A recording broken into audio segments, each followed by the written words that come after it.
Hi. The CDC reports that 47.2% of American adults, 47.2% of American adults, it's almost half of the population of adults, have some sort of periodontal disease, also known as periodontitis. Now that means 64.7 million Americans suffer from this disease. Now, once you turn 65, the chances of having it go up to 70%. So what is periodontal disease? It is an infection in your gums. It is an infection that sits in between your gums and your tooth and the bone and all of the supporting structures that hold your tooth in the socket, all soft and hard structures.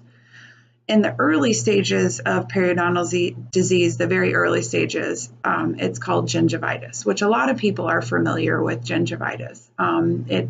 Working in a dental office for more than 10 years, it almost surprises me how many people are sort of ignorant, even very educated people, to how severe this disease is and how many people really have it. It is... I have a little diagram here, which it's going to be backwards because of the computer, but as I described, and this shows a normal healthy tooth in the bones with healthy, nice pink gums, bone going all the way up to kind of that curve right there. And then this shows periodontitis. You can see the not so healthy tooth with the tartar calculus buildup that causes decay. You have the bone here. You can see how much it has receded. I would call this maybe a mild case with the inflamed red puffy gums. Question is, how do you know if you have periodontal disease? Well, you got to go to the dentist. Not everybody's favorite place. I'm fully aware of that, but periodontal disease has a major effect over your overall health, and that's one thing that a lot of people just don't understand. If you have a constant infection in your mouth, it is going to eventually take toll over your body. It is known to cause heart disease, heart attacks, diabetes, arthritis, pretty much any type of heart condition. On top of, if you're taking medications or if something's not functioning properly in your body, this just does not help it at all. What causes periodontal disease or periodontitis? There's a lot of factors. You can inherit it. It can be a genetic thing. It could be your lack of home care, which I see a lot. It could be smoking. It could be your age, your diet, your health history, the medications you're on. And if you're a smoker and you don't take care of yourself, those added factors together, they're not helping at all. So how do you know if you have it? You got to go to your dentist. When you go to your dentist, your hygienist is going to use what's called a periodontal probe. And this is the tip of the probe and what it looks like. And everybody's really scared of this at the office, but it's not too bad. Each one of these notches on this probe stands for 1 millimeter. So you have the 1, 2, 3, 4, 5, 6, 7, 8, all the way up to 12. This is a 12 millimeter probe. Some of them out there can go up to 15, even 18 millimeters. If you're at 18 millimeters, you're most likely just going to be sucking the teeth out of your mouth, and that does happen. I have witnessed a patient come in with 2 molars in a pill bottle that just came out of his mouth in the middle of the night because he had such periodontal disease, such bad periodontal disease. So, healthy gum tissue, you want to be at between 2 to 3 millimeters. You get into that gingivitis range going into the 3.5, 4 millimeters. Once you're past the 4 millimeters, then you're into the periodontal range. And this description right here kind of shows, you can see the probes in there. It's at about 2 millimeters. And then you have the gingivitis one, which is next, and you can see that's right at the 4 millimeters. And then you have the moderate periodontal, and you can also see how it is now eating at that softer softer tooth structure below. And then you have the advanced. At this point, you're very, very uncomfortable. Most likely, there's no way you can save a tooth of this or even this. There's no chirodontics, so to say, as we call it out there, to save a tooth like that.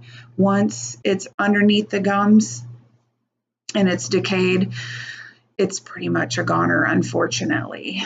Now, is it reversible? In some cases, yes. Your bone will not grow back ever. It will stay where it's at unless you have bone grafts or bone surgery, which include bone grafts. But you can manage it at what it's at and kind of stop it where it's at if you're not into the more of the moderate or advanced one of these. If you're not in this category and you're just more still in the 5, 6, you can save it where it's at. And sometimes you can even get into these deeper readings and not have any decay or any issues on the root surface, and we can maintain it at that as well. But that requires more visits to the dentist and keeping it really, really clean, just upping your flossing habits. Typically, you want to go every 6 months. That's what they say to get your teeth clean. When you have advanced perio like that, you should be going every 3 to 4 months.